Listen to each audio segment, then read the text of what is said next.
को लेकर फैसला आया। हिंदू पक्ष को अब तहखाने में पूजा करने की इजाजत दे दी गई है। कैसे देखते हैं आप इसको, क्या कहेंगे सर? सबसे पहले यह है कि आपको जानना चाहिए कि आज जज साहब का आखिरी दिन था, रिटायरमेंट था।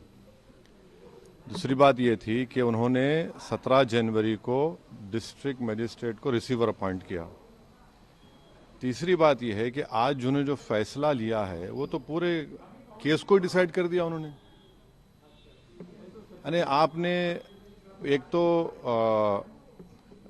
कितने 93 के बाद से अब तक वो खुद कह रहे हैं कि वहां पर कुछ नहीं हो रहा था।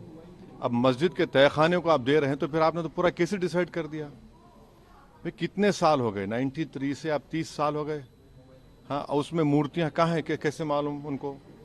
तो ये प्लेसेस ऑफ वर्शिप एक्ट का वायलेशन है।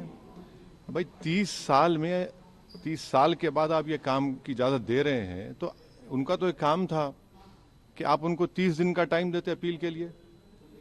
आप कहते हैं कि 7 दिन में पूरा निकाल दो, ग्रिल्स निकाल दो और आप इजाजत दे दिए। तो ये सरासर गलत फैसला है।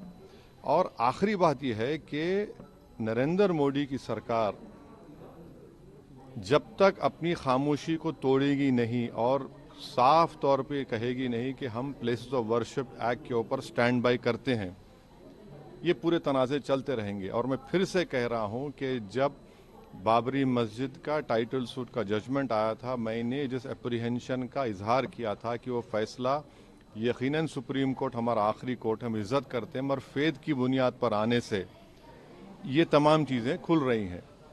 और उस सुप्रीम कोर्ट के फैसले में प्लेसेस ऑफ वर्शिप एक्ट को बेसिक स्ट्रक्चर का हिस्सा करार दिया गया था। तो फिर ये लोअर कोर्ट सुन क्यों नहीं रहे हैं और केंद्र सरकार क्यों नहीं बोल रही है? अब देखना यह है कि अब इंतजामिया कमेटी शायद इलाहाबाद हाई कोर्ट में अब इस जजमेंट गलत फैसले पर अपील करेगी।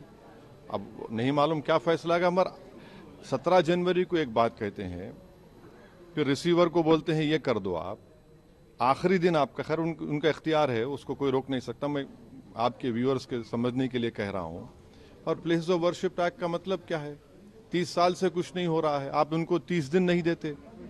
ये चीजें हैं सर। लेकिन में जो ईडी कार्रवाई हो रही है उस पर क्या? नहीं अब अभी सर, मेरा सवाल इससे जुड़ा हुआ है। हिंदू पक्ष के जो लॉयर है विष्णु शंकर जैन, उन्होंने ये कहा है कि हमारी बड़ी जीत है। आने वाले समय में अयोध्या जैसा ही जब आगे बहस होगी तो उसको लेकर अयोध्या जैसा ही परिणाम आएगा। हाँ, 6 दिसंबर दोबारा हो सकता है इस देश में। 6 दिसंबर दोबारा हो सकता है, क्यों नहीं हो सकता है भाई? 86 हुआ, फिर हो सकता है, जब जीबी पंत थे, दोबारा हो सकता है इस तरह। सर, बिहार के सीमांचल में सर अखिलेश वाले आपने ट्वीट किया था। सर अखिलेश वाले में ट्वीट किया था आपकी वजह से।